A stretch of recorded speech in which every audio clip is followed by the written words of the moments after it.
பேரலை நேயர்களுக்கு வணக்கம். இன்றைய நேர்காணலில் பதிப்பாசிரியர், பத்திரிகையாளர், பேரலை நிறுவனத்தின் நிறுவனர் திரு ஆலி செந்தில்நாதன் அவர்கள் இணைந்திருக்கிறார். அவரோடு பேசலாம். வணக்கம் சார். வணக்கம். பராசக்தி படம் இன்னைக்கு ரிலீஸ் ஆகிருக்குது. நீங்கள் ரொம்ப வருஷமாக மொழியுரிமை சார்ந்து செயல்பட்டு இருக்கீங்க. தாய்மொழிகள் அலுவல் மொழியாக மாற வேண்டும் அப்படிங்கிறதுக்கு பெரிய கேம்பெயின் முன்னெடுத்துருக்கீங்க. அது தொடர்பாக அந்த பார்வையிலிருந்து இந்த படத்தை எப்படி பார்க்குறேன்? இந்த படத்துலையும் இந்த மொழியுரிமை சார்ந்து நிறைய விஷயங்கள் வலியுறுத்தப்பட்டிருக்குது. அலுவல் மொழி சார்ந்து ஹிந்தி திணிப்புக்கு எதிராக நிறைய விஷயங்கள் பேசப்பட்டிருக்குது. உங்களுடைய பார்வை என்ன? நான் இந்த படத்தை இப்போ தான் பார்த்துட்டு வந்தேன். என்னுடைய முதல் பார்வையாக நான் என்ன சொல்ல விரும்புகிறேன்னா, எனக்கு கொஞ்சம் சில விஷயங்கள் பயமாக இருந்தது ஆரம்பத்தில், இந்த படத்தை எப்படி எடுத்திருப்பாங்கன்னு. நீங்கள் சொன்ன மாதிரியே நான் ரொம்ப காலமாக மொழி உரிமை, இந்தி திணிப்புக்கு எதிரான போராட்டங்கிற காலத்தில் ஒரு 15 ஆண்டு காலமாக நிறைய நான் செயல்பட்டு வரேன். அதனால் அந்த வரலாறு பற்றி நிறைய நம்ம படிச்சிருக்கிறோம், அதை நேரடியாக போய் களத்தில் பார்த்துருக்குறோம்.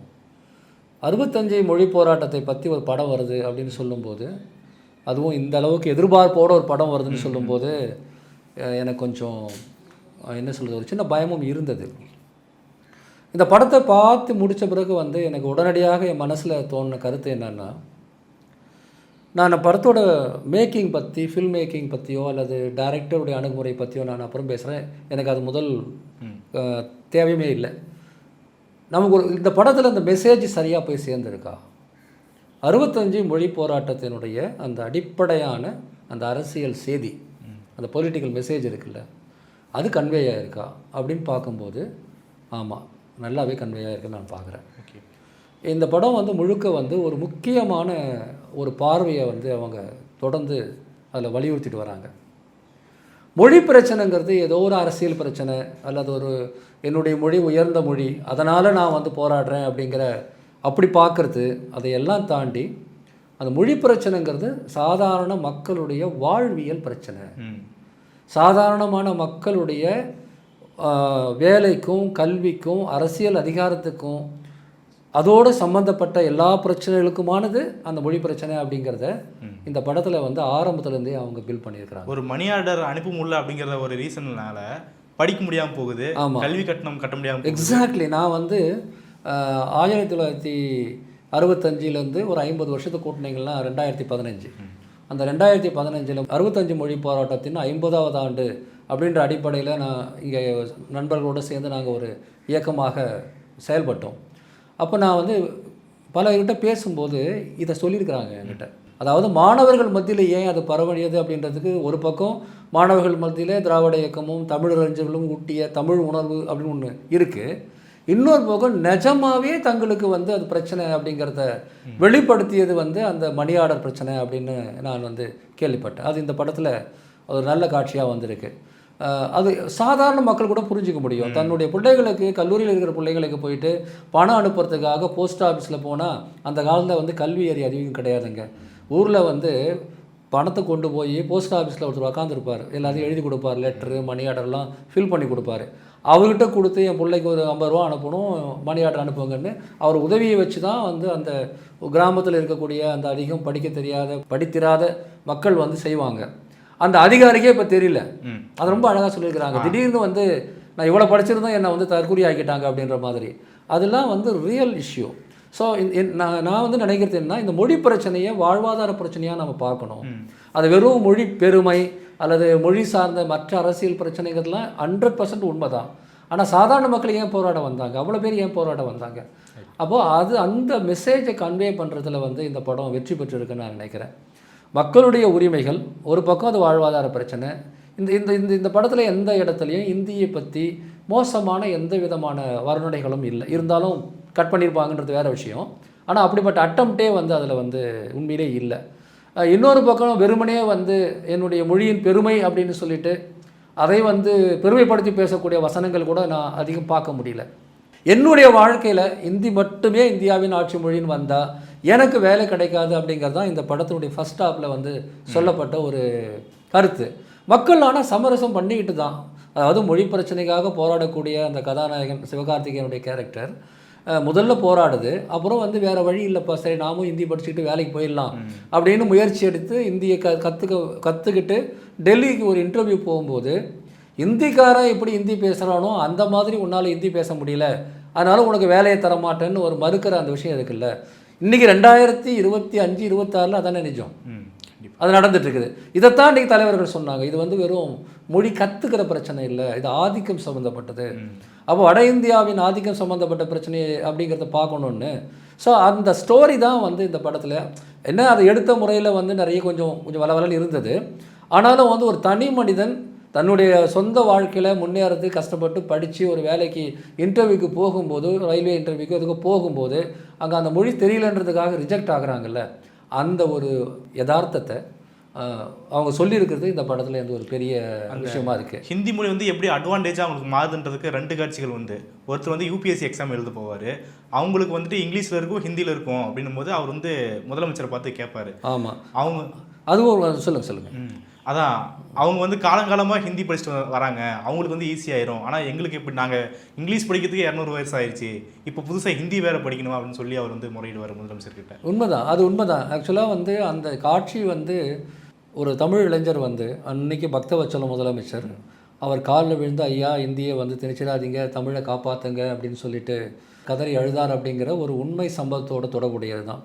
ஆனால் இந்த படத்தில் உண்மை சம்பவங்களை வந்து ஒரு பேக்ட்ராப்பாக வச்சு ஒரு ஸ்டோரி பண்ணியிருக்கிறாங்க. அது வந்து ரொம்ப முக்கியமானது. என்னுடைய இன்னொரு கருத்து வந்து என்னென்னா, நம்ம கடந்த காலத்து விஷயங்களை படமாக எடுக்கும்போது ஒன்று அது டாக்குமெண்ட்ரியாக எடுக்கலாம், இல்லை டாக்கு ட்ராமான்ற மாதிரி அதை வந்து சித்தரித்து எடுக்கலாம். இன்னொன்று அதை ஒரு பின்னணியாக வச்சுக்கிட்டு ஒரு படம் எடுக்கணும். அந்த அடிப்படையில் இந்த 3வது அடிப்படையில் தான் இந்த படம் எடுக்கப்பட்டிருக்கு. இதில் பல காட்சிகள் உண்மையான சம்பவங்களோடு தொடர்புடையது. ஆனால் இதில் இருக்கிற அதே சீக்வன்ஸில் தான் அது இருக்கணும் அப்படின்லாம் ஒன்றும் அவசியம் இல்லை. அதை ஓரளவுக்கு பேலன்ஸ் பண்ணியிருக்கிறாங்க இயக்குனர் சுதா கொங்கரா. ஸோ அதில் வந்து இந்த காட்சி வந்து உண்மை தான். செய்யும் முன்னாடி வந்து காலை பிடிச்சி அழுதுருக்குறாங்க, திரிச்சிடாதீங்க அந்த மொழியை, கட்டாயமாக்கிடாதீங்க அப்படின்னு சொல்லிட்டு. ஆனால் அதையும் மீறி அது கட்டாயமாக்கப்பட்டதுங்கிற ஒரு வரலாறு இருக்குது. ஸோ அந்த காட்சி அதுதான், அது உண்மை தான். அன்றைக்கி வந்து எல்லாருடைய பயம் என்ன, இந்தி மட்டுமே ஆட்சி மொழி என்று வரும்போது நிச்சயமாக நான் இந்தி ஸ்பீக்கிங் ஸ்டேட்டில் இருக்கிற எல்லாரும் புறக்கணிக்கப்படுவாங்க. அதில் குறிப்பாக தமிழ்நாடு மிகப்பெரிய அளவுக்கு புறக்கணிக்கப்படுன்ற எண்ணம் வலுவாக இருந்தது. அது ஏன் வலுவாக இருந்ததுன்றதுக்கான காரணமும் பார்க்கணும். நாம் வந்து பெருமிதம் மிக்கவர்கள்ன்றதுனால மட்டும் அது வலுவாக இல்லை. உண்மையிலே அப்போ தான் நம்ம பிள்ளைங்கள்லாம் படிக்க ஆரம்பித்தாங்க. தமிழ்நாட்டில் இதே காங்கிரஸ் ஆட்சி காலத்தில், காமராஜர் ஆட்சி காலத்திலாம் பள்ளிக்கூடங்கள்லாம் பெரிய அளவுக்கு திறந்து நம்ம பிள்ளைங்கள்லாம் படிக்க ஆரம்பித்தாங்க. அப்போ படித்து முடிச்சுட்டு வரவங்களுக்கான வாழ்க்கை அப்படிங்கிற இது வேலைங்கிற விஷயமும் சீரியஸாக கூடவே இருக்கும் இல்லையா. ஆக வந்து அதுதான் சொல்கிறேன், வாழ்வாதாரத்தோடு பின்னிய பிரச்சனையாக மொழி பிரச்சனையை சித்தரிக்கிறது அப்படிங்கிறது இந்த படத்தில் கொஞ்சம் வலுவாக இருக்குது. சம்பவங்களை பொறுத்தவரை நான் சொன்ன மாதிரி வந்து அதை அப்படியே நம்ம கொண்டு வர முடியாது. ஒரு சில காட்சிகள் நடந்த சம்பவத்தோடு நேரடியாக தொடர்புடைய ஆனால் கதையோட்டத்தோடு இணைந்த காட்சிகளாக இருக்குது. இன்னும் சில காட்சிகளை வந்து குறிப்பாக செகண்ட் ஹாஃபில் வந்த உதாரணமாக டெல்லியில் போயிட்டு பஸ்ஸில் இருக்கக்கூடிய நேம் போர்டெல்லாம் அந்த எல்லாமே தமிழில் மாற்றி உங்களுக்கு புரியுதா அப்படின்னு கேட்குற இந்த விஷயங்கள் எல்லாம் கற்பிதம் தான். அப்படி ஒரு நிகழ்ச்சி நடக்கவே இல்லை. அது ஒரு சினிமாத்தனம்னு வச்சுக்கலாம். சினிமாத்தனம் கிடையாது. நான் என்ன சொல்லுன்னா, இந்த கதைகளை சொல்லும்போது அந்த பின்னணியில் நீங்கள் ஒரு புது கதையை தான் எழுதணும். அந்த பின்னணியை மட்டும் சொன்னால் அது துணுக்கு தோரணம் போல் வந்துடும். இப்போ வந்து இந்த 65 போராட்டத்தை வந்து அப்படியே கொண்டு வந்து காட்டக்கூடிய உண்மை சம்பவங்களின் தொகுப்பு அப்படின்னு நம்ம எடுத்துக்கக்கூடாது. அது அந்த விஷயத்தில் அவங்க எடுத்த முடிவு கரெக்ட் தான். ஒரு ஸ்டோரியை வந்து சொல்கிறதுக்கான அந்த பொலிட்டிக்கல் தேவை இருக்குல்ல, அதை புரிஞ்சுக்கிட்டு வந்து நம்ம அதை வந்து செய்ய வேண்டியிருக்குது. நான் உண்மையிலே வந்து நான் ஒரு ஃபில்ம் கிரிட்டிக்காக வந்து பார்த்து பேசக்கூடிய நிலையில் நான் இல்லை. நான் ஒரு கிரிட்டிக்கும் கிடையாது. நான் இது பொலிட்டிக்கலாக வந்து என்ன மெசேஜ் கொடுத்துருக்காங்கன்றதான் நான் சொல்ல வந்தேன். படத்தில் பார்க்கும்போது நமக்கெல்லாம் தெரிஞ்சது வந்து தமிழர்கள் தமிழுக்காக போராடினாங்க அப்படிங்கிற ஒரு விஷயம் நமக்கு கண் கூட தெரிஞ்ச விஷயமா இருக்கும். ஆனால் படத்தில் பார்க்கும்போது எல்லா மாநிலத்திலேருந்தும் ஒவ்வொருத்தரும் வந்துட்டு மாணவர்கள் வந்து தன்னெழுச்சியாக வந்து போராடுறது, அந்த புறநானூறு அப்படிங்கிற படையில் வந்து இணைஞ்சது, சேர்ந்து போராடியது அப்படிங்கிறது வந்துட்டு காட்டப்பட்டிருந்தது. இது எப்படி புரிஞ்சுக்கிறது, நாம தமிழர்கள் தமிழுக்காக போராடினாங்க அப்படிங்கிற விஷயத்தை ஒட்டி அது அங்கே நின்றுக்கணுமா, எல்லா மாநிலத்தவங்களும் வந்து பங்கேற்றுக்கிறாங்க அப்படிங்கிற விஷயம் புதுசாக காட்டுறாங்களே, அதுதான் உண்மையா? அதாவது வந்து தமிழர்களுடைய போராட்டம் தான் அந்த 65 மிகப்பெரிய முக்கியமான மையமான போராட்டம். அது படத்தில் தெளிவாக தான் இருக்குது. இந்த படத்தோட இன்னொரு முக்கியமான விஷயமா நான் பார்க்குறது வந்து, இது கடந்த காலத்தை பற்றி பேசினாலும் கூட இந்த காலத்து அரசியல் சூழலோட ஒரு விதத்தில் அதை வந்து பின்னி பிணைச்சி பார்க்க வேண்டியதையும் அவங்க செஞ்சுருக்காங்கன்னு நினைக்கிறேன். அது கதை போக்கில் செஞ்சாங்களா இல்லை திட்டமிட்டு செஞ்சாங்களான்லாம் எனக்கு தெரியல. நான் வந்து ஒரு கிட்டத்தட்ட ஒரு 10-15 ஆண்டு காலமாக இந்தியா முழுக்க மொழிப்போர் தொடர்பான பல அரசியல் பயணங்களை மேற்கொண்டிருக்கிறேன். ரைட். 1965 மொழி போராட்டத்தினுடைய 50வது ஆண்டான 2015 சென்னையில் நாங்கள் ஒரு மொழி உரிமை மாநாடுன்னு ஒரு மிகப்பெரிய மாநாடு நடத்தி இந்த இந்திய எதிர்ப்பு போராட்டத்தினுடைய அரசியல் முக்கியத்துவத்தை இந்தியாவில் இருக்கக்கூடிய மற்ற மாநிலங்கள்லேருந்து வந்த பல பிரதிநிதிகள், பெங்கால்லேருந்து, மகாராஷ்டிராவிலேருந்து, கர்நாடகா, கேரளா, ஆந்திரா, பஞ்சாப், இந்த மாதிரியான ஒரிசா, இப்படி பல மாநிலங்கள்லேருந்து வந்தவங்களுக்கு இந்த ஸ்டோரியை நாங்கள் வந்து சொன்னோம், இந்த வரலாற்றை சொன்னோம். அதுக்காக அவங்கள வந்து நம்முடைய மொழிப்போர் தியாகிகளுக்கு ஒரு வீர வணக்கம் செலுத்துகிற நிகழ்ச்சியாக அந்த மொழி உரிமை மாநாட்டை சரியாக 10 ஆண்டுகளுக்கு முன்னாடி நாங்கள் நடத்தினோம். அப்போ 2 விஷயம் நடந்தது. ஒன்று, தமிழ்நாட்டு போராட்டத்தினுடைய தகவல்கள் அவங்களுக்கு இப்போ தான் போய் சேருது அப்படிங்கிறது ஒன்று நடந்தது. இன்னொன்று, இல்லை அதே காலகட்டத்தில் எங்கள் மாநிலங்கள்லேயும் போராட்டங்கள் நடந்தது.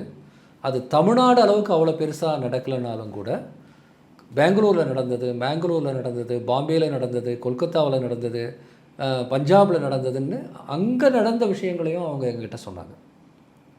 நான் வந்து அதன் பிறகு வந்து ஒரு 5-6 ஆண்டுகள் தொடர்ச்சியாக இந்தியா முழுக்க இந்த மொழி உரிமைக்காக இந்த campaign for language equality and rights, மொழி நிகர்மை உரிமை கூட்டு இயக்கம், அதுக்காக கிளியருக்காக வந்து அந்த செயல்பாடு செய்யும்போது அங்கே போகும்போது அவர்கள்லாம் அதை சொல்லுவாங்க. எங்கள் ஊரில் நடந்தது. நான் பெங்கால் போகும்போது கல்கத்தாவில் வந்து ஒரு நிகழ்ச்சியில் கலந்துக்கிட்டேன். அப்போ 2 முதியவர்கள் வந்து என்கிட்ட பழைய பத்திரிகை குறிப்புகள்லாம் கொண்டு வந்து பெங்காலியில் இருந்தது எல்லாமே என்கிட்ட காமிச்சாங்க. அந்த போராட்டம் நடக்கும்போது நாங்களுமே இங்கே நடத்தியிருக்கிறோம், அதுக்கான நியூஸ் பேப்பர் கிளிப்பிங்ஸ் அப்படின்னு எங்கிட்ட காட்டினாங்க. மேங்களூரில் வந்து நான் வந்து கொங்கணி மொழி தொடர்பாக ஒரு நிகழ்ச்சிக்கு போன போது அங்கே வந்து 5 பேர் இங்கே சுட்டுக் கொல்லப்பட்டாங்க. அதே காலகட்டத்தில் தமிழ்நாட்டில் நடந்ததை போலவே இங்கே நடந்த போராட்டத்தில் ஒரு 5 பேர் சுட்டுக் கொல்லப்பட்டாங்க. தனித்தனி நிகழ்வுன்னு பார்க்குறதா இல்லை எல்லாத்துக்கும் கனெக்டிவிட்டி இருக்கா? கனெக்டிவிட்டி இருந்திருக்கு. என்னென்னா அனைத்து இந்திய அளவில் வந்து இவர்களை ஒருங்கிணைக்கிறதுக்கான முயற்சியை பெங்களூரில் மையமாக வச்சு தமிழ் இளைஞர்கள் தான், தமிழ் மாணவர்கள் தான் ஒரு ஆல் இண்டியா கூட்டமைப்பை ஒன்று உருவாக்குற முயற்சி எடுத்துருக்கிறாங்கன்ற பதிவுகளுமே இருக்குது. ஆனால் நான் இது வேறு ஒரு விதத்தில் வந்து பார்க்குறது முக்கியம்னு நினைக்கிறேன். இது ஒரு உண்மை தான். ஆனால் 99% தமிழ்நாட்டின் போராட்டம் தான். மற்றவர்கள் வந்தது அப்படிங்கிறத இவங்க சினிமேட்டிக்காக வந்து பல இடங்கள்லேருந்து இங்கே வந்து சேர்ந்து ஒரு போராட்டமாக வெடிப்பது அப்படிங்கிற ஒரு விஷயத்தை வந்து இவங்க கொண்டு வர்றதுல ஒரு கதை அம்சம் இருக்கலாம். ஆனால் அது ஒரு அடிப்படையில் நடந்த செயல்பாடுகள் அடிப்படையில் தான் அது வந்துச்சு. இது ஏன் முக்கியம் நான் நினைக்கிறேன்னா, நீண்ட காலமாக தமிழ்நாட்டினுடைய மொழி போராட்டத்தை வந்து தமிழர்கள் தான் எப்போ பார்த்தாலும் இந்திக்கு எதிராக பேசுவாங்க. உங்களுக்கு இதே வேலையாக போச்சு, மற்றவங்கெல்லாம் பாரு ஹிந்தி படிச்சுட்டு அவங்கெல்லாம் பெரிய பெரிய பதவிக்கு போயிட்டாங்க, தமிழர்கள் தான் வந்து முட்டாள்தனமாக வந்து ஹிந்தி படிக்காமல் கெட்டு போயிட்டாங்க அப்படின்னு சொல்லிட்டு ஒரு பிரச்சாரம் நடந்துக்கிட்டே இருக்குது. நான் தனிப்பட்ட முறையில் பல டிவி சேனல்ஸில் நான் சொல்ல 10 வருஷத்துக்கு முன்னாடி மோடி கவர்மெண்ட் வந்ததுலேருந்து இந்தி திணிப்பு அதிகமாகும் போது நடந்த டிபேட்ஸ் எல்லாம் பல முறை சொல்லியிருக்கிறேன். இது தமிழ்நாட்டில் மட்டும் நடக்கலைங்க, எல்லா இடங்களையும் நடந்திருக்கு. இங்கே பெருசாக நடந்திருக்கு, மற்ற இடங்களில் சின்னதாக இருந்தது. 2வது, இங்கே வந்து அதை தாங்கி பிடிக்க திராவிட முன்னேற்ற கழகம்னு ஒரு கட்சி இருந்தது. மற்ற இடங்கள்லாம் வந்து அப்படி ஒரு அமைப்பு கிடையாது. இங்கே வந்து அண்ணா போன்ற தலைவர்கள் இருந்தாங்க, மற்ற இடங்களில் இல்லை, அப்படி இல்லை. ஆனால் காங்கிரஸ் கட்சியிலே குமுறல்கள் இருந்தது இந்தி திணிப்புக்கு எதிராக. இதையெல்லாம் சொல்லிக்கிட்டே இருந்திருக்கேன் பல முறை. ஆனால் ஒரு விஷயத்தை நம்ம என்ன தான் புத்தகம் எழுதினாலும், மேடையில் பேசினாலும், மீட்டிங் போட்டு பேசினாலும் அதனுடைய தாக்கம் கொஞ்சமாக தான் இருக்கும். ஒரு படத்தில் அது வரும்போது அது ஒரு மிகப்பெரிய ஒரு இம்பேக்டை கொடுக்கும். அப்போ இன்றைக்கி நமக்கு என்ன வேணும்? நான் சொன்ன போல் பொலிட்டிக்கல் மெசேஜ் தான் நான் அந்த படத்தில் தேடினேன். முதல்ல நான் சொன்னது வந்து இந்த படத்தில் மொழி பிரச்சனை ஒரு வாழ்வாதார பிரச்சனைன்னு காட்டியது என்னை பொறுத்தவரையில் முதல் முக்கியமான பொலிட்டிக்கல் மெசேஜ். 2வது முக்கியமான விஷயம் வந்து என்னென்னா, இது அனைத்து இந்திய அளவிலையும் இந்த எதிர்ப்பு இருந்தது அப்படிங்கிறத வந்து அவங்க வந்து ரொம்ப அழகாக பதிவு செய்திருந்ததுங்கிறது இன்றைக்கி மொழி போராட்டத்துக்கு, இன்றைக்கி மொழி அரசியலுக்கு ஒரு முக்கியமான கான்ட்ரிபியூஷன். அந்த உண்மையை கொஞ்சம் அவங்க அதிகப்படுத்தி கூட பேசியிருக்கலாம் இந்த படத்தில். நான் அப்படி தான் நான் புரிஞ்சுக்கிறேன். ஆனால் அது ரொம்ப முக்கியமானது. ஏன்னா நம்ம தனித்து போராடி ஜெயிக்க முடியாது, அதுதான் உண்மை. அப்போ இந்த எல்லாருமே அதில் இருக்கிறாங்க அப்படிங்கிற ஒரு விஷயம் வந்து இந்த படம் ஒரு வேளை மற்ற மொழிகளுக்கு போனால், நான் உறுதியாக சொல்கிறேன், இந்தி உட்பட எல்லா மொழிகளையும் இதை டப் பண்ணி கொண்டு போகணும்னு நான் உறுதியாக சொல்கிறேன். இந்தி உட்பட பெங்காலியில், தெலுங்கில், கன்னடத்தில், மலையாளத்தில், பஞ்சாபில், மராத்தியில், ஒடியாவில், இன்னும் சொல்லப்போனால் இந்தியிலையுமே கூட இந்த படத்தை டப் பண்ணி கொண்டு போகணும். ஆங்கிலத்துலேயுமே கூட இதை டப் பண்ணணும். என்னென்னா இந்த பாலிடிக்ஸுங்கிறது தமிழ்நாட்டினுடைய பாலிடிக்ஸ் தான். ஆனால் தமிழ்நாட்டுக்கு மட்டுமேயான பாலிடிக்ஸ் கிடையாது. அது ஒட்டுமொத்த இந்தியாவுக்குமான பாலிடிக்ஸ். அதை எடுத்துகிட்டு போகிறதுக்கு வந்து இவங்க முயற்சி எடுத்தாங்கன்னா அது ரொம்ப சிறப்பாக இருக்கும்னு நான் நினைக்கிறேன். மக்களுடைய வாழ்வாதார பிரச்சனையாக அந்த ஹிந்தி திணிப்புன்றதை படம் எஸ்டாப்ளிஷ் பண்ணுது அப்படிங்கிறது நீங்கள் குறிப்பிட்றீங்க. அந்த காலத்துக்கு ஓகே. ஆனால் இந்த காலத்துக்கு வந்து அந்த காலத்து மாணவர்கள் வந்து டைரெக்டாக பாதிக்கப்பட்டாங்க, அதனால் களத்துக்கு வந்தாங்க. இந்த காலத்து மாணவர்களுக்கு அந்த சிக்கல் இருக்குதா அப்படிங்கிற கேள்வி இருக்குது. வெறுமனே மொழியை கற்றுக்கிறது, அறிவை வளர்த்துக்கிறது, அந்த இடத்துல மட்டும் அந்த பிரச்சனை இருக்குதா அப்படிங்கிற ஒரு கேள்வி. அதாவதுங்க 60s வந்து பெரும்பான்மையான வேலைவாய்ப்பு அப்படிங்கிறதே அரசு வேலைவாய்ப்பு தான். ஒன்று மாநில அரசு வேலைவாய்ப்பு, அதை விட்டால் வந்து ஒன்றிய அரசு பொதுத்துறை நிறுவனங்கள். இந்த பொதுத்துறை நிறுவனங்களும் ஒன்றிய அரசும் ரயில்வேவும் என்எல்சி மாதிரியான ஒன்றிய அரசு நிறுவனங்களும் போஸ்ட் ஆஃபீஸும் தான் இன்றைக்கி பெரிய வேலைவாய்ப்பு. அப்போ அன்றைக்கி நேரடியாகவே தமிழ்நாட்டு அரசு வேலைவாய்ப்பில் ஹிந்தி இல்லை. ஆனால் ஹிந்தி மட்டுமே இந்தியாவின் ஆட்சி மொழி அப்படின்ற வர்றதுக்கான டெட்லைன் தானே 65. அப்படி வந்திருந்தால் என்ன அர்த்தம்? தமிழ்நாட்டிலும் நீங்கள் ஹிந்தி தான் பயன்படுத்தணுன்றது. அப்போ அப்படி வரும்போது நேரடியாக நாம் காம்பீட் பண்ண முடியாதுங்கிறது ஒன்று, அந்த இடத்துலலாம் ஹிந்திக்காரன் வந்து உட்காருவான் அப்படிங்கிறது ஒன்று. இது ரெண்டுமே அன்றைக்கி வந்து 100% வந்து அந்த அச்சம் இருந்தது. அந்த அச்சம் உண்மையானது. இந்த படத்தில் தெளிவாக வெளிப்படுத்துகிறாங்க. சரி, இன்றைக்கி அது போயிடுச்சா அப்படின்னா, இன்றைக்கி சூழல் மாறி இருக்குது. இப்போ நம்ம எல்லாரும் அரசு வேலைக்கு மட்டும் போட்டியிடலை, எல்லாரும் யூபிஎஸ்சி எழுதலை, எல்லாரும் ரயில்வே எழுதலை, எல்லாரும் பேங்க் எழுதலை. ஆனால் இன்றைக்கும் கணிசமான பேர் யூபிஎஸ்சி, பேங்க்கு, ரயில்வே எழுத தானே செய்கிறாங்க. அவங்க யாருக்கும் வேலை கொடுக்காம இந்திக்காரங்களுக்கு மட்டும் இன்றைக்கி வேலை போடுறாங்கிறது உண்மையாக இல்லையா? 65 கூட அது அவ்வளோ கிடையாது. 65 கூட தமிழ்நாட்டில் போஸ்ட் ஆஃபீஸ்லேயோ பேங்க்ஸ்லேயோ அல்லது வந்து பப்ளிக் செக்டார்லேயோ அவ்வளோ ஹிந்திக்காரங்க கிடையாது. டாப்பில் தான் இருப்பாங்க. முக்கியமாக ரயில்வே துறையில் எதுவுமே அன்றைக்கி கொஞ்சம் பேர் தான் இருந்தாங்க. மேபி டாப் லெவலில் இருப்பாங்க. உண்மையிலேயே தமிழ்நாட்டில் இப்போ வந்து ஒன்றிய வேலை வாய்ப்புகளை அதிகமாக ஆக்குவை பண்ணியிருந்தது வந்து மலையாளிகள் தான், ஹிந்திக்காரங்க கூட கிடையாது. அதான் இங்கே உண்மை. ஆனால் இன்றைக்கி நீங்கள் யோசித்து பாருங்கள், 195% வேலைகள் இன்றைக்கி நார்த் இந்தியனுக்கு கிடைக்குது. அப்போது பிரச்சனை அதிகரிச்சிருக்கா இல்லையா? பிரச்சனை அதிகரிச்சிருக்கு. ஆனால் ஒன்றிய அரசு வேலையை மட்டும் சார்ந்திருத்தல், பொதுத்துறை வேலையை மட்டும் சார்ந்திருத்தல் இல்லாமல் நாம் நிறைய பேர் வந்து ஐடி அது இதுன்னு போயிட்டதுனால எல்லாருக்குமான பிரச்சனையாக இது தோணாமல் இருக்கலாம். ஆனால் இன்றைக்கி ஃபஸ்ட் ஜெனரேஷன் படிச்சுட்டு வரவங்களுக்கு ஒரு கவர்மெண்ட் வேலை வாய்ப்பு வேணும்னு முடிவு பண்ணி படிக்கிறாங்கல்ல, எத்தனை லட்சம் பேர் படிக்கிறாங்க. அவங்களுடைய கதையை நீங்கள் யோசிச்சு பார்த்தீங்களா? இப்போ வந்து ஏற்கனவே வந்து கவர்மெண்ட்டில் வேலைக்கு போன ஒருத்தர் வாத்தியாராவோ பேங்க்லேயோ இருந்தவர் தன் பிள்ளைய படிக்க வச்சுட்டு அமெரிக்காவுக்கு அனுப்பிட்டாருன்னா மொழி பிரச்சனை தீர்ந்துருமா? அப்போ இன்றைக்கி பேங்க்குக்கு வேலை போகணும்னு நினைக்கிறவங்களுக்கு பிரச்சனை இருக்குதா இல்லையா? கண்டிப்பாக. ஆக இந்த பிரச்சனை இன்னும் இருக்காது. வாழ்வாதாரம் சார்ந்து மிக தெளிவாகவே முன்னை விட பல மடங்கு அதிகரிச்சிருக்கு. நான் இந்தி ஸ்டேட்ஸ் முழுக்க இன்றைக்கி ஒன்றிய அரசு பிஎஸ்யூ வேலைகள் முழுக்க இந்திக்காரர்களுக்கு எழுதப்படாத சட்டம் உருவாக்கப்பட்டிருக்கு. இப்போ ரொம்ப அதிகமாக இருக்குது. அதனால் இந்திக்கு ஒரு ரெலவெண்ட்டு தான் நான் பார்க்குறேன். இந்த படத்தின் மேலே விமர்சனம் வந்துட்டு இப்போது ட்ரைலர் வரும்போது அண்ணா, திமுக அதனுடைய பங்களிப்பு அதை பற்றி அதிகமாக பேசப்பட்டது. இது படத்தில் பார்க்கும்போது அண்ணா வந்து 2 சீனில் 3 சீனில் தான் வராரு. அதுவுமே ஒரு இடத்துல ஜெயிலில் இருக்கார். அவங்களுடைய பங்களிப்பு வந்து குறைதலாக இருக்குது. வெறுமனே மாணவர்கள் மட்டும் தன்னெழுச்சியாக போராடினார்கள் அப்படிங்கிற விஷயத்த சொல்கிறாங்கன்னு ஒரு விமர்சனம் வைக்கப்பட்டது. அது எப்படி பார்க்குறேன்? அவங்களுடைய பங்களிப்பு குறைவாக இருக்குதுன்னு சொல்லி பார்க்குறாங்க. இப்போ நான் வந்து ஒரு பொலிட்டிக்கலாக இதை பார்க்கும்போது இன்னும் கூடுதலாக திமுகவை பற்றியும் அண்ணாவை பற்றியும் வந்திருக்கணும் அப்படின்னு நான் நினைக்கிறேன். இன்னொரு பக்கம் வந்து இன்றைக்கு இந்தியாவில் இருக்கக்கூடிய அரசியல் சூழல், சென்சார் போர்டு, இதுலேயே இவ்வளோ கட்ஸ் கொடுத்துருக்குறாங்க. அண்ணாவை பார்த்து இன்றைக்கு வரலும் கதி கலங்குறாங்க அப்படிங்கிறத நேற்று நிரூபித்தாங்க. அந்த நான் தேட்டரில் பார்க்கும்போது என்னை போல் ஒரு சிலர் தவிர எல்லாமே யங்ஸ்டர்ஸ் தான் தேட்டரில் பார்த்தேன். ஆனால் அண்ணாவை பற்றி சொல்லும் போதே அப்படியே கைதட்டலும் விசிலும் பறக்குது. எப்படி கொண்டு வந்து சேர்த்துருக்காங்க பாருங்கள். Thanks to censor board and Modi எப்படி கொண்டு வந்து சேர்த்துருக்காங்க பாருங்கள். ஸோ வந்து அவங்க அதை ரொம்ப பொலிட்டிக்கலான போராட்டமாக கொண்டு போனால் சிக்கல் வரும்னு கூட அவங்க நினச்சிருக்கலாம். பட் என்னை பொறுத்தவரையில் இன்னும் கொஞ்சம் கூடுதலாக அதை பதிவு செய்திருக்கணும். ஆனால் அந்த போராட்டத்தை பற்றி உண்மையிலே இன்னும் கூட பல பேருக்கு புரியலைங்க. அது வந்து 1965 அன்னைக்கு தோன்றி அன்றைக்கி நடந்த போராட்டம் இல்லை.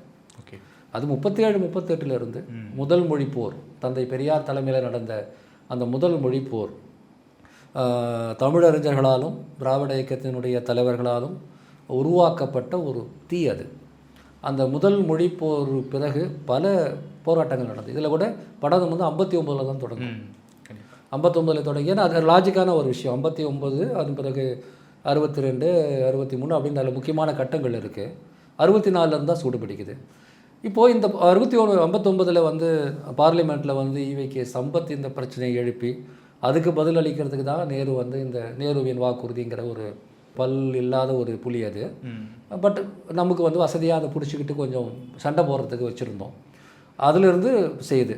அப்போ திமுகவின் பங்கோ, திமுக உருவாக்கிய இந்திய எதிர்ப்பு போராட்டம் அல்லது திகாவும் திமுகவும் திராவிட இயக்கமும் உருவாக்கின அந்த இந்திய எதிர்ப்பு போராட்ட கான்டெக்ஸ்டில் தான் ஒட்டுமொத்த தமிழ்நாட்டிலையுமே அந்த அரசியல் நடக்குது. ஓகே.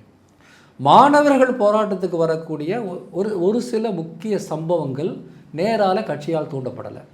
குறிப்பாக மதுரையில் நடந்த போராட்டங்கள் வந்து இலக்குவனார் போன்ற தமிழறிஞர்கள் முன்னெடுத்த முயற்சியில் வந்து உருவான போராட்டங்கள். ஆனால் அதுவும் ஒன்றுக்கு ஒன்று எதிராலாம் ஒன்றும் கிடையாது.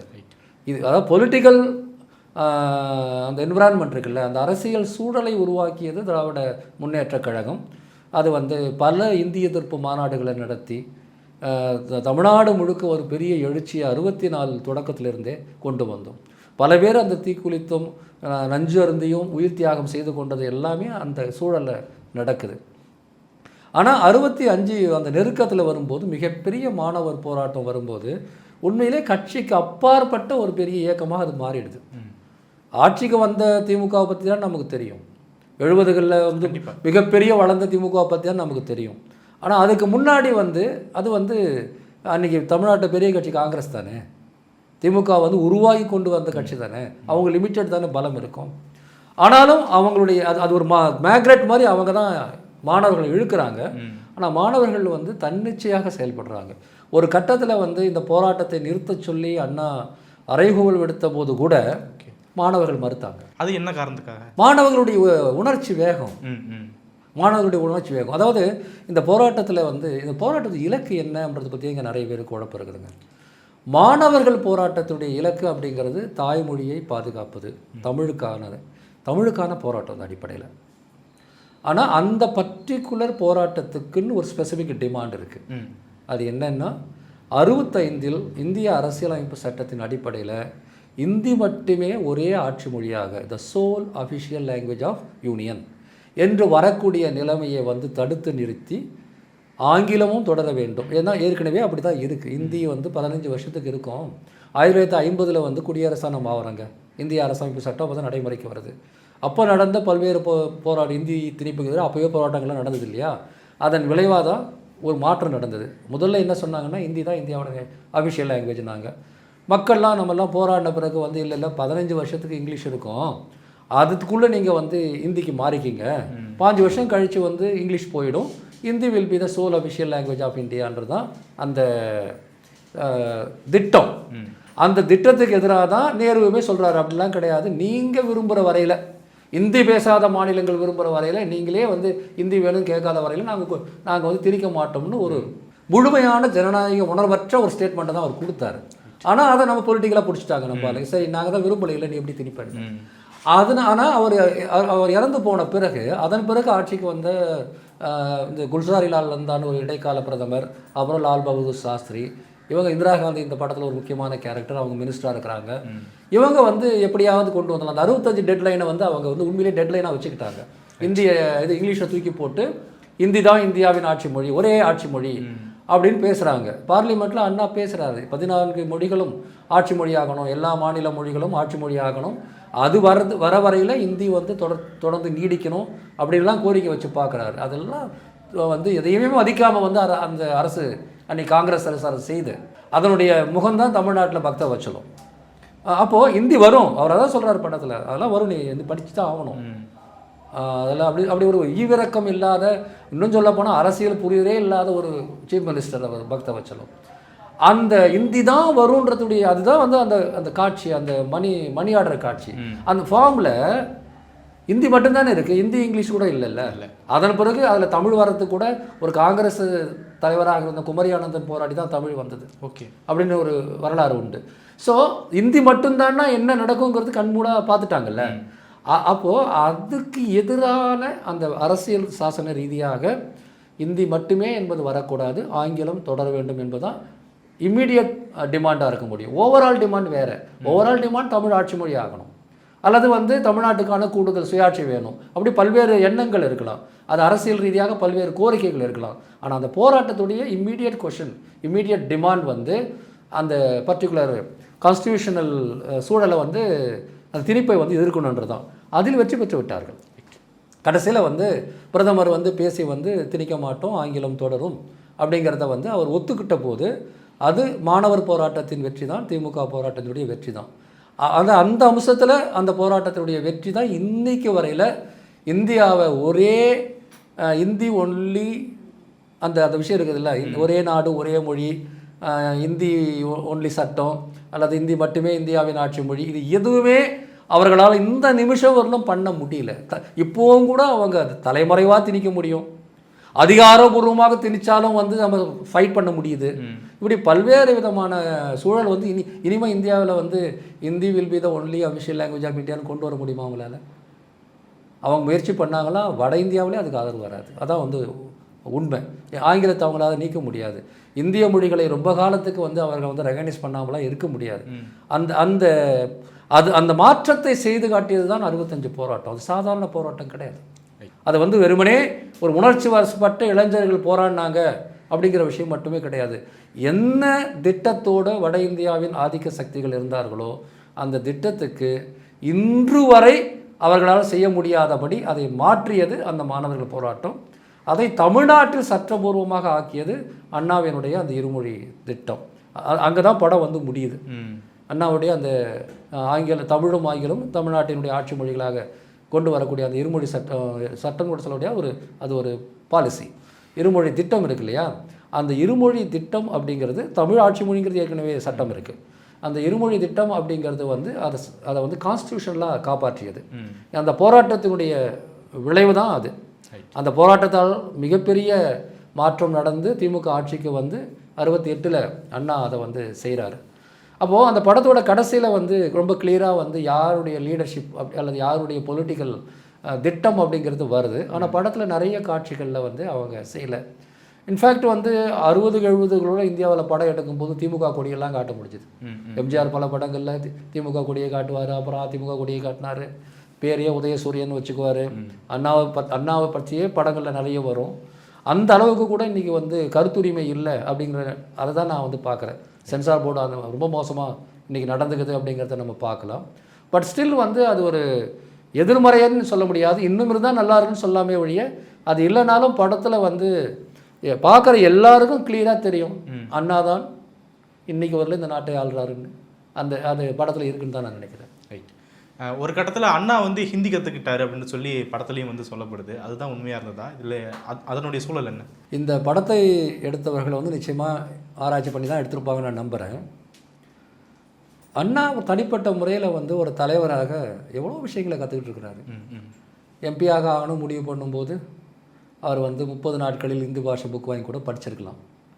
அது ஒரு விஷயம் கிடையாது. ஆனால் இந்த படத்தில் அதை வந்து ஒரு சின்ன விஷயத்தை ஊதி பெருக்குவாங்கல்ல, அதுக்கு மாற்றான நபர்கள், அந்த குரலாக அது வெளிப்படுது, வேறு ஒன்றும் இல்லை. ஓகே, அந்த குரலாக வந்து அவருக்கும் தான் படித்தார் அப்படின்னு. இப்போ நம்ம யாரா படிக்கிறது வேணான்னு சொன்னோமா? நம்ம திருப்பி அதானே சொல்கிறோம்.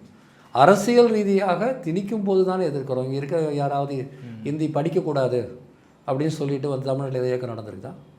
தமிழ்நாட்டில் யாரும் ஹிந்தி படிக்கக்கூடாது அப்படின்னு ஏதாவது இயக்கம் நடந்திருக்குதா? கிடையாது. இந்தி திணிப்புக்கு 37 மொழி போராட்டத்தில் 38-39 கட்டாய இந்தி திணிப்புக்கு எதிரான போராட்டம். 65 மொழி போராட்டம் அப்படிங்கிறது வந்து அடிப்படையில் இந்தி மட்டுமே இந்தியாவின் ஆட்சி மொழியாகும் என்கிற முயற்சிக்கு எதிரான போராட்டம்.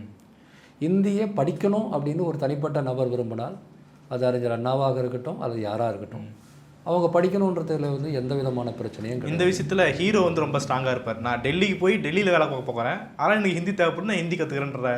அதே தான், அதுதான் கரெக்டு. அதான் ஏன்னா எங்கே போகிறனோ அங்கே தேவைப்பட்டால் அந்த மொழியை நான் படிச்சுக்கிறேன், நீ இங்கே வந்தால் தமிழ் மொழி நீ படி அப்படிங்கிறது அதெல்லாம் இயல்பானது. ஸோ அது வந்து அதான் யாராவது சிலர் அதை வச்சுக்கிட்டு பேசலாம். என்னை பொறுத்த வரையில் சரி, இந்த படத்தில் வந்து நான் வந்து 2 விஷயத்தை தாங்க மறுபடியும் நான் சொல்ல விரும்புகிறேன். ஒன்று, மொழி பிரச்சனையை வாழ்வாதார பிரச்சனையாக காட்டியது. இன்னொன்று வந்து அந்த all India presence of struggle இருக்குல்ல, அதை கொஞ்சம் கூடுதலாக காட்டியிருந்தாலும் கூட இன்றைக்கி வந்து அது ஒரு பெரிய ப்ளஸ் பாயிண்ட்டாக இருக்கும் அப்படிங்கிறது ஒன்று. கடைசியாக அந்த படம் எண்டாகிற இடம் பார்த்திங்கன்னா முக்கியமான இடம் பொள்ளாச்சி அப்படிங்கிறது.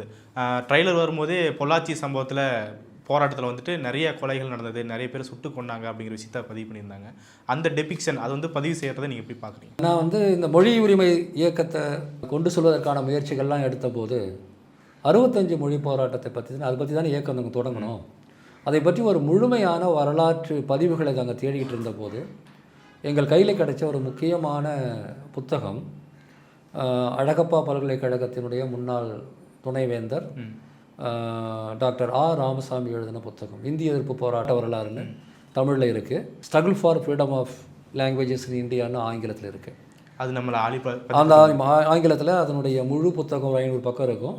அது இல்லாமல் அது ஒரு சிறு வெளியீடாகவும் நாங்கள் ஆங்கிலத்தில் வெளியிட்டோம். அந்த புத்தகத்தை படிக்கும்போது எனக்கு அவரே தான் அதை வந்து கொடுத்தார். ராமசாமி சார் தான் வந்து நாங்கள் ஒரு மொழி உரிமை தொடர்பான ஒரு நிகழ்ச்சி நடத்தின போது அவரே வந்திருந்து இந்த புத்தகத்தை கொடுத்து இதில் முக்கியமான வரலாறு படிங்கன்னு சொன்னார். இந்த படத்துக்கு கூட அவருடைய நூல் தான் அடிப்படை அப்படின்னு நான் கேள்விப்பட்டேன். படத்திலேயே கூட அவருடைய பேர் ஒரு இடத்துல ஆலோசனைன்னு வரும். அவருடைய காட்சியிலையும் ஒரு இடத்துல வருது. அது ரொம்ப வேகமாக போகிறதுனால என்னால் ரெகக்னைஸ் பண்ண முடியல, வந்திருக்குன்னு நான் பார்த்தேன். அந்த புத்தகத்தில் வந்து மிக முக்கியமான ஒரு அத்தியாயம் பொள்ளாச்சி படுகொலை. நான் அதை படிச்சுட்டு ரொம்ப அதிர்ச்சி அடைஞ்சேன். உண்மையிலே நான் போராட்டம் நடந்தது, நிறைய இடங்களில் துப்பாக்கி சூடு நடந்ததுன்னு பொதுவாக கேள்விப்பட்டிருக்கேன். ஆனால் ஒரு ஊரில் வந்து திட்டமிட்டு இராணுவத்தை குவிச்சு அந்த மக்களை வந்து அப்படி சுட்டு கொண்டிருக்காங்க அப்படிங்கிறதெல்லாம் அந்த காட்சிகளெல்லாம் வந்து அவரால் சித்தரித்து எழுதியிருந்தார். இந்த படத்தில் நீங்கள் பார்க்கலாம் அந்த காட்சிகள். நிறைய சென்சார் கட்ட அந்த ஏரியாவில் தான் விழுந்திருக்குன்னு நினைக்கிறேன். ஏன்னா நிறைய ஜம்ப் ஆகுது படத்தில். அதில் வந்து 2 விஷயம். ஒன்று ஒரு அஞ்சல் நிலைய பலகையில் ஹிந்தி எழுதியிருக்கு. அதை வந்து போயிட்டு வந்து கரியோ சாணியோ பூசி மெழுக ஒரு இளைஞர் முயற்சி பண்ணும்போது அவர் சுட்டு வீழ்த்தப்பட்டார். அது படத்தில் வருது. அதை சென்சாரில் கட் பண்ணியிருக்காங்க. சென்சாரில் கொஞ்சம் கட் பண்ணியிருக்கிறாங்க. இன்னொன்று வந்து என்னென்னு பார்த்தீங்கன்னா ஒரு ஒரு ஒரு பெண்மணி வந்து தன்னுடைய குழந்தையோட அந்த போராட்ட காலத்தில் நிற்கிறாங்க. இவங்க சுட போகிறாங்கன்னு தெரிஞ்ச உடனே சுற்றாதீங்க இந்த படத்தில் காட்சி வருது. சுற்றாதீங்கன்னு வந்து கத்துவாங்க. அப்போ வந்து அந்த குழந்தைய தூக்கி காட்டி சுற்றாதீங்க, குழந்தைகள்லாம் இருக்குன்னு மக்கள் அப்பாவித்தனமாக நம்ம இராணுவம் தானே சொன்னால் கேட்பாங்கன்னு நம்பி குழந்தைய தூக்கி காட்டி சுற்றாதீங்கன்னு சொன்னான். ஆனால் அவன் சுட்டான். அதில் அந்த குழந்தையுமே தான் இறந்து போச்சு. அந்த இறந்து போன குழந்தைய அந்த கூட்டத்தில் இருந்த ஒரு தமிழ்நாட்டை சேர்ந்த இராணுவ வீரர் வந்து கையில் தூக்கி வச்சுட்டு அழுதாருன்னு அந்த புத்தகத்தில் குறிப்பிட்டிருந்தார். அதில் ஒரு மாற்றம் சென்சாரால் பண்ணாங்களா இல்லை இவங்களே அந்த சென்சிட்டிவிட்டி வந்து டூ மச் அப்படின்னு நினச்சி பண்ணாங்களான்னு தெரியல. அது பதிவாகிறதுல ஒரு சின்ன குழப்பம் இருந்திருக்கு. ஒரு சிங்கு வந்து அதை தூக்குவார். ஆமாம். ஆனால் அப்புறம் வேற ஒரு தமிழ் இராணுவ வீரர்கிட்ட கொடுக்குற மாதிரி தான் இருக்கும். பட் அந்த பொள்ளாச்சி படுகொலை காட்சியை வந்து ரொம்ப கேர்ஃபுல்லாக எடுத்துருக்குறாங்க. ஏன்னா இன்றைய மோடியின் இந்தியாவில் நான் வந்து இது பெரிய விஷயந்தான் பார்க்குறேன். ரொம்ப கேர்ஃபுல்லாக எடுத்துருக்குறாங்க. நிச்சயமாக சென்சார் அங்கே கட் பண்ணியிருக்காங்கன்னு படத்தை பார்க்கும்போதே அந்த ஜெர்க்கில் தெரியுது. ஆனால் உண்மை நான் அதை பண்ணிவிட்டு 2015 மொழி உரிமை மாநாட்டுக்கு பிறகு நாங்கள் நடத்தின முக்கியமான முதல் கூட்டம் February 12, 2016 நினைக்கிறேன், பொள்ளாச்சியில் தான் நாங்கள் நடத்துகிறோம். ஓகே. அந்த மொழி உரிமை கூட்டமைப்போட கூட்டத்தை ஒரு பெரிய கூட்டம் வந்தாங்க. எல்லா கட்சிக்காரர்களும் நாம் தமிழர் கட்சி நீங்களாக. ஏன்னா மொழி உரிமை பற்றி பேசுவதுங்கிறது வந்து திராவிட இயக்கத்தை புகழ்வதற்கு சமம். அதனால் நாங்கள் வரமாட்டோம்னு உள்ளூர் இருக்கக்கூடிய நாம் தமிழர் கட்சிக்காரங்க சொன்னாங்க. அந்த அளவுக்கு உங்களுக்கு தமிழ் பற்று. அந்த கூட்டத்தில் வந்து எல்லா கட்சிக்காரங்களும் வந்து அப்போ வந்து நிறைய பேர் அந்த மெமரிஸ்லாம் கொஞ்சம் நான் கேள்விப்பட்டோம், நான் சின்ன வயசில் இப்படி நடந்ததாக பார்த்தேன்னு ஒரு சிலர் சொன்னாங்க. ஆனால் முழுமையாக அது பதிவாகலை. என் மனசில் வந்து உண்மையிலே என் மனசில் என்னோடய நண்பர்கள் எல்லாரும் சொல்லுவோம், ஜாலியன் வாலாபாக் மாதிரி பதிவாக வேண்டிய ஒரு சம்பவம் வந்து ஒரு ஆய்வு நூலில் ஒரு அத்தியாயமாக சுருங்கி போச்சு, நாம் ஏன் வந்து இதை சரியாக பதிவு செய்யலைன்ற ஒரு ஆதங்கமும் எண்ணமும் சில சமயம் கோபமும் கூட வரும். திருப்பூரில் நடந்திருக்கு, குமாரபாளையத்தில் நடந்திருக்கு, பல இடங்களில் நடந்திருக்கு. அதை சரியாக வந்து நம்ம ஆவணப்படுத்துறதுல தவறிட்டோன்னு தான் நான் உள்ளபடியே வந்து நான் நினைக்கிறேன். அதாவது உலகம் முழுக்க மொழி போராட்டங்கள் நடந்திருக்கு அல்லது இனப்போராட்டங்கள் நடந்திருக்கு. அவர்கள் அந்த வரலாற்றை எந்த அளவுக்கு வந்து பாதுகாக்கிறாங்கன்றதை நான் நேரில் நான் பார்க்குறேன். இந்த படத்தோட தொடக்கத்திலே வந்து ரொம்ப ரொம்ப ஸ்ட்ரைட்டாகவே ஒரு விஷயத்த சொல்கிறாங்க. அந்த எப்படி வந்து மொழிங்கிறது பாகிஸ்தானை துண்டாடி ஒரு பங்களாதேஷுங்கிற ஒரு நாடு வருவது காரணமாக இருந்தது அப்படிங்கிறத வந்து முதல்லே அதை வந்து காட்டுவாங்க. இந்த மாதிரி உலகம் முழுக்க நடந்த சம்பவங்களெல்லாம் தொகுத்து பார்த்து உருது மொழிக்கு எதிராக வங்க பகுதியில் நடந்த போராட்டம் பின்னாடி பங்களாதேஷாக மாறிச்சு. அதனுடைய நாளை தான் நம்ம வந்து பிப்ரவரி 21 உலக தாய்மொழிகள் நாள்னு இன்றைக்கி வரலாம் கொண்டாடிட்டுருக்குறோம். ஆனால் இவ்வளோ பேர் இழந்த இந்த நிகழ்வு பற்றி நம்ம ஊர்லேயே வந்து ஒரு புரிதல் இல்லையே, நிறைய பேர் தெரிஞ்சிக்கலையே அப்படிங்கிற ஒரு எண்ணம் வந்து மொழி உரிமை பற்றி பேசுகிற எல்லாரையும் கேட்டு பாருங்களேன், அவங்க மனசில் இந்த ஆதங்கம் இருக்கும். ஆனால் இந்த படத்தில் முதலாக அது சென்சாருடைய கட்டிங்ஸ்க்கு வந்து சிலது இரையாகி இருந்தாலும் சில காட்சிகள், அல்லது இயக்குனரே வந்து முழுமையாக சொல்ல முடியாத ஒரு சூழலில் இருந்தாலும் கூட பொள்ளாச்சி படுகொலைங்கிற பேர் இன்றைக்கி தமிழ்நாட்டுக்கு தெரியும். அங்கே இவ்வளோ பெரிய சம்பவம் நடந்ததுன்னு தெரியும். அந்த பொள்ளாச்சி படுகொலையும் அதை தொடர்ந்து கோயம்புத்தூரில் இந்திரா காந்தி பார்க்குற காட்சியும் படத்தோட கிளைமாக்ஸாக வந்ததும், அப்புறம் இந்த கையெழுத்து வேட்டை இருக்குல்ல, எல்லா இடங்களையும் கையெழுத்து வாங்கி கொண்டு வந்ததில் வரலாற்று உண்மைகள் தான். அதையெல்லாம் கொண்டு வந்த அந்த விஷயம் வந்து இந்த போராட்டம் வந்து எவ்வளவு உணர்ச்சி பூர்வமாகவும் அப்புறம் எவ்வளவு இன்டகிரேட்டடாக மாணவர்கள் இணைந்து செயல்பட்டாங்க அப்படிங்கிறதும், அந்த உணர்வெழுச்சி வந்து எவ்வளவு ஆக்ரோஷமாக இருந்தது அப்படிங்கிறதையும் நாம் வந்து புரிஞ்சிக்க முடியுது. படத்தின் காட்சிகள் 50%ன்னா இன்னொரு 50% நீங்கள் புரிஞ்சுக்கிறது தான். ஸோ அந்த ட்ரிக்கரை வந்து இந்த படம் உருவாக்கி இருக்குன்னு நான் நினைக்கிறேன். இறுதியாக சார், எனக்கு என்ன ஒரு பார்வை இருந்துச்சுன்னா, ஜெயம்ரியோட ஒரு பர்சனல் இன்டென்ஷனுக்காக எல்லாமே நடந்த மாதிரியான ஒரு டெபிக்ஷன் அதில் இருக்கிறத பார்க்க முடிஞ்சுது. அதுவும் ஒரு சென்சாருக்காக பண்ணக்கூடிய விஷயம் தானான்னு எனக்கு தெரியல. அதில் வந்துட்டு தன்னோட ஈகோக்காக இராணுவத்தை வர வச்சு சொல்கிறது அப்படிங்கிறது, மத்திய அரசு டேரெக்டாக குறை சொல்லக்கூடாது அப்படின்ற கான்சியஸில் அதை உருவாக்கப்படுச்சுன்னு எனக்கு தோணுச்சு. உங்களுக்கு எப்படி தோணும்? இல்லை, நான் அப்படி பார்க்கல. அதாவதுங்க, வரலாற்று சம்பவத்தை படமாக எடுக்கும்போது கதாநாயகன் வில்லன் அப்படிங்கிறது ஒரு கிளியர் கட்டான ஒரு விஷயந்தான். அந்த பல விஷயங்களை அவங்க மூலமாக தான் நீங்கள் கொண்டு வர முடியும். இப்போது சிவகார்த்திகேயன் கேரக்டர், அதர்வா கேரக்டர், இதுவும் பர்சனலாக அண்ணன் தம்பி இல்லையா? அப்போது தம்பி சுடப்பட்டதுனால தான் வந்து சிவகார்த்திகேயன் கேரக்டர், அதாவது அந்த செழியன்கிற கேரக்டர், சின்னதுரைன்னு ஒரு கேரக்டர், சின்னதுரை சுட்டு கொல்லப்பட்டதுனால தான் செழியன் வந்து ஆக்ரோஷமாக பொங்கி எழுந்தார். இது பர்சனலாக தம்பியை கொன்றதுக்கு பழிவாங்கன்னு எடுத்துக்க முடியாதுல்ல. அதே மாதிரி அந்த டெல்லி ஒரு தமிழன் தான் அந்த கேரக்டர், ஜெயம் ரவியோட கேரக்டர். ஆனால் அவன் டெல்லிக்கு வந்து அந்த போலீஸ் அதிகாரி வந்து டெல்லி சொல்கிறத கேட்குறாரு. தமிழ்நாட்டினுடைய முதலமைச்சருக்கே கட்டளை போடக்கூடிய அளவுக்கு வந்து அவருக்கு செல்வாக்கு இருக்கிறது ஒரு பொலிட்டிக்கல் மெசேஜ் தானே. ஸோ இந்த மாதிரியான ஒரு வரலாற்று பின்புலத்தை வச்சு சொல்லக்கூடிய கதைகளில் ஸ்ட்ராங்கான கேரக்டர்ஸ் வந்து நிச்சயமாக இருக்கணும். மேக்கிங் பற்றி சொல்லும்போது வந்து எனக்கு சில கருத்துக்கள் உண்டு. ஆனால் அந்த மெசேஜ் ரொம்ப முக்கியன்றதுனால அதை நான் ரெண்டாவது முக்கியத்துவம் தான் கொடுக்குறேன். இந்த படத்துடைய காதல் காட்சிகள் பெரும்பாலும் இந்த படத்தோட ஒட்டலை. அது முக்கியமாக இருக்கலாம், அவங்களுடைய காதல் அப்படிங்கிறது முக்கியமானதாக இருக்கலாம். ஆனால் அது ரொம்ப அதிகமான நேரத்தை எடுத்துக்கிச்சு, அல்லது அந்த ஸ்டோரியோடைய டெவலப்மெண்ட்டுக்கு வந்து பெரிய அளவுக்கு பங்களிக்கலை அப்படிங்கிற ஒரு கருத்து இருக்கிறது. அப்புறம் சில இடங்களில் வந்து அதை நான் பார்க்கணும், சில பேர்கள்லாம் 1965 அப்படி இருந்ததா அப்படின்னு, பனகல் பார்க், தியாகராய நகர்லாம் அப்போயோ வருது, அது அப்போயோ வச்சுட்டாங்களான்னு எனக்கு தெரியல, நான் தப்பாக கூட சொல்லலாம். இந்த மாதிரி சில இடங்களில் வந்து கொஞ்சம் நான் ஆராய்ச்சி பண்ணி பார்க்கணுன்னு தோணுச்சு. கிரிப்னஸ் கொஞ்சம் கம்மியாக இருந்தது, நீங்கள் கூட அதை சொல்லியிருந்தீங்க. இந்த படத்தை வந்து இன்னொரு 1/2 மணி நேரம் மொத்தமாகவே குறைச்சி அந்த கேரக்டர்ஸை வந்து இன்னும் கொஞ்சம் செழுமைப்படுத்திருக்கலாம் அப்படின்னு எனக்கு தோணுது. பட் இது எல்லாமே வந்து நம்ம வந்து நம்முடைய மூளையில் இருக்கக்கூடிய அறிவுஜீவி புத்தியால் பார்க்கும்போது வரக்கூடிய பிரச்சனை, அது அவ்வளோதான். எனக்கு அது ஒரு முக்கியமாக தோணலை. ஏன்னா இதை நான் வந்து ஒரு ஃபிலிம் கிரிட்டிக்காகவோ இல்லை வந்து ஒரு மீடியா பர்சனாகவோ பார்க்கல. இந்த மொழி போராட்டத்தோட தொடர்பு, அந்த போராட்டத்தினுடைய வரலாற்றை அனைவருக்கும் கொண்டு சென்று சேர்க்க வேண்டும் என்பதில் எனக்கு ஒரு பெரிய ஆர்வம் இருந்தது. தொடர்ந்து செயல்பட்டுருக்கிறேன். அப்புறம் சினிமாவோட எல்லை என்னன்னு எனக்கு தெரியும். அதுவும் ஒரு கமர்ஷியல் சினிமாவோட எல்லை என்னன்னு இன்னுமே நல்லா தெரியும்.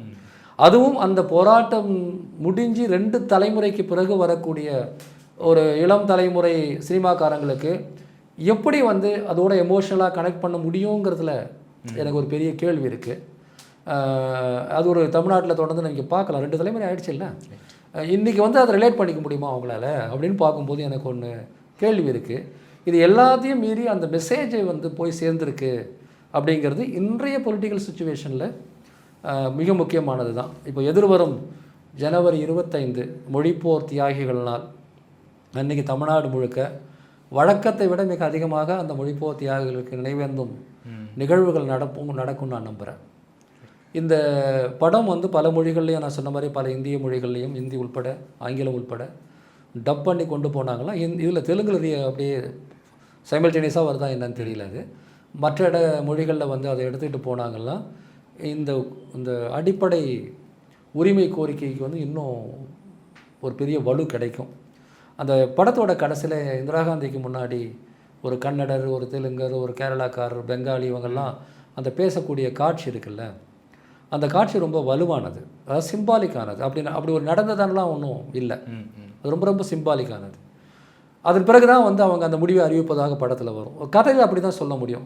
அதான் சொன்னேன், நீங்கள் துண்டு துண்டான நிகழ்ச்சிகளின் தோரணமாக சேர்த்திங்கன்னா அது டாக்கு ட்ராமாவோ இல்லை டாக்குமெண்ட்ரி ஆகிடும். அதுக்குள்ளே ஒரு கதையை நீங்கள் சொல்லணும். இந்திரா காந்தி ஒரு கேரக்டராக மாற்றணும், பக்தவச்சலத்தை ஒரு கேரக்டராக மாற்றணும். அவங்க வந்து ரியல் ஹிஸ்டாரிக்கல் கேரக்டர்ஸ், மற்றவங்க எல்லாமே வந்து அதிலேருந்து இன்ஃப்ளூயன்ஸ் ஆனவங்க. இப்போ சிதம்பரம் ராஜேந்திரன் கூட நேரடியாக ராஜேந்திரனாக படத்தில் வரல. இன்னும் சொல்ல போனால் மதுரை சிதம்பரம் இந்த 2 இடத்துல நடக்கிற சம்பவங்கள் ஓவர்லேப் ஆகிற மாதிரி கூட எனக்கு சில இடங்களில் தோணுச்சு. பட் ப்ராக்டிக்கலாக அந்த குறைபாடுகளெல்லாம் தனியாக அவங்க பார்த்துக்கலாம். என்னென்னா மக்கள் மத்தியிலேருந்து வரக்கூடிய கேரக்டர்ஸ், எதிர்ப்பக்கம் real Indian government, real Tamil Nadu government. ஆனால் அதுக்கு ஃபீல்டில் ரெப்ரசன்டேட்டிவாக வந்து யார் இருக்க முடியும்? ஒரு போலீஸ் அதிகாரி இருக்க முடியும்னா அந்த போலீஸ் அதிகாரியை நீங்கள் நெரேட்டிவ் கான்டெக்ஸ்டில் கொண்டு வரணும்னா நீங்கள் வந்து அதெல்லாம் வச்சு தான் ஆகணும். அவங்களுக்குள்ள சண்டையை வச்சு ஆகணும். அவங்களுக்கு ஒரு அந்த ஏன் வந்து அந்த கோபம் இருக்குதுல்ல, அந்த கேரக்டர் ஜெயம் ரவியோட கோபம் வந்து ஒரு பர்சனலாக தான் இருக்க முடியும். அந்த பர்சனலாக இருக்கும்போது அதனுடைய பாலிடிக்ஸையும் நீங்கள் காட்டணும்.